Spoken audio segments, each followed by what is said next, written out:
Une épouse inquiète a été horrifiée après avoir vu son mari embrasser un SDF sale, qui traînait près d'une benne à ordures. Ce qu'elle a fini par apprendre sur l'homme l'a davantage choquée. Anna et Roger étaient mariés depuis 25 ans. Anna travaillait comme administratrice d'école, tandis que Roger était le meilleur constructeur de la ville. Le jour de leur 25e anniversaire, le couple avait décidé de fêter avec les parents de Roger dans leur nouvelle maison. Roger avait terminé son travail tard ce jour-là et avait très faim. Tout en conduisant, il imaginait déjà sa nourriture, notamment le célèbre barbecue fumé de son père. À quelques kilomètres de la maison de ses parents, Roger a remarqué un sans-abri qui cherchait de la nourriture dans les poubelles. Comment quelqu'un peut-il manger de la nourriture dans une benne à ordures ? S'est-il demandé, en faisant une grimace. Il a alors observé l'homme de près, jusqu'au moment où il a réalisé qu'il reconnaissait l'apparence de dernier. Roger a immédiatement arrêté la voiture, surprenant sa femme à cause du choc. « Qu'est-ce que tu fais, et où vas-tu » a-t-elle crié, alors qu'il sortait du véhicule. Roger s'est approché du sans-abri. « Oncle Bruce ?» a-t-il dit. Le sans-abri s'est retourné, et les yeux de Roger se sont remplis de larmes. Il a attiré le sans-abri vers lui et l'a serré dans ses bras. Anna regardait la scène depuis la voiture et a été choquée par ce qui était en train de se passer. Elle venait juste de laver la chemise blanche de son mari, et maintenant il embrassait un sans-abri tout poisseux. À quoi est-ce qu'il pense ? Ses parents vont croire que je l'aille laisser sortir de la maison avec l'apparence et l'odeur d'une benne à ordures, a-t-elle pensé, horrifiée. Qu'était-elle censée dire à ses parents ? Elle a cherché du parfum dans la voiture et a été soulagée quand elle en a trouvé un dans son sac à main. Oncle Bruce, a dit Roger à l'homme. Je pensais que tu étais mort, a-t-il crié, en pleurant. Le sans-abri l'a regardé, confus, et Roger a réalisé que l'homme ne l'avait pas reconnu. Si estime-moi, Roger Leclou. Tu te souviens de moi ? A-t-il demandé. Puis, comme s'il venait de voir un fantôme, le sans-abri a sangloté et a enlacé Roger. Roger, s'est-il écrié. Je suis si heureux de te revoir. Roger a amené le sans-abri vers la voiture pour le présenter à Anna. Il a révélé que son oncle Bruce l'avait trouvé dans la rue lorsqu'il était enfant. Si est-il l'homme qui m'a sauvé la vie, Anna. Il m'a nourri et gardé au chaud jusqu'à ce que je sois assez à l'aise pour aller à l'orphelinat.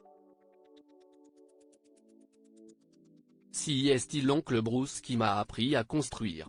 Il venait à l'orphelinat où je vivais et il m'a appris à travailler avec des outils de construction simples. Il m'a même donné le surnom de Clou, parce que j'aimais tellement construire des choses, a raconté Roger à sa femme avec enthousiasme. Anna s'est sentie mal d'avoir jugé le sans-abri. Elle lui a souri avant de le remercier d'avoir appris à son mari à devenir un excellent bâtisseur.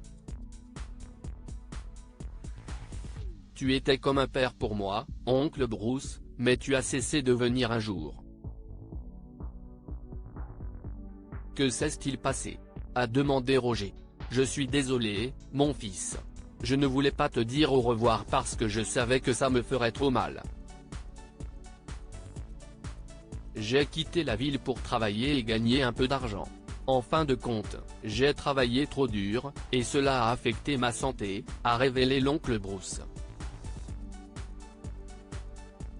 Très vite, j'ai commencé à perdre les forces qui me permettaient de travailler. Mon argent s'est lentement épuisé, car j'avais tellement de factures à payer. Je n'ai pas pu trouver de travail après ça, et j'ai fini dans la rue. Je n'ai jamais pensé que je te reverrais un jour. Roger se sentait mal que son oncle Bruce ait subi un tel sort. Après avoir cessé de lui rendre visite, Roger lui a expliqué qu'un bon couple avait fini par l'adopter. Mes parents adoptifs sont extrêmement gentils, et je suis reconnaissant de les avoir rencontrés. Cependant, il y avait toujours quelque chose qui me manquait, et c'était toi, oncle Bruce. Te perdre a été difficile pour moi, parce que je te voyais aussi comme un père, a admis Roger. L'oncle Bruce s'est mis à pleurer, se sentant presque coupable d'avoir abandonné Roger au moment où il avait le plus besoin de lui. Ce soir-là, Roger a décidé d'amener oncle Bruce dîner chez ses parents. Ils ont partagé un bon repas ensemble, et avant de rentrer chez eux, Roger a révélé que lui et Anna seraient heureux de l'accueillir chez eux. Nous pouvons te construire un petit chalet dans notre cour, où tu pourras avoir un endroit confortable où rester, lui a dit Roger. Anna était heureuse d'accepter, fière que son mari fasse quelque chose d'aussi généreux pour une autre personne.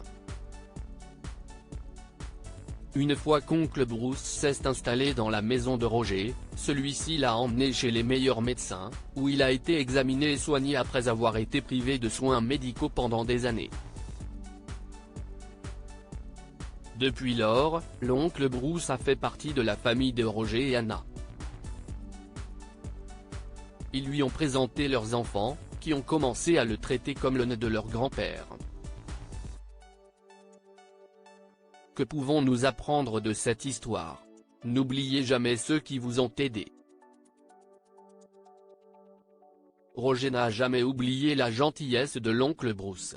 Lorsqu'il l'a revu dans un si mauvais état, Roger s'est assuré de l'aider à se remettre sur pied et à vivre une vie confortable.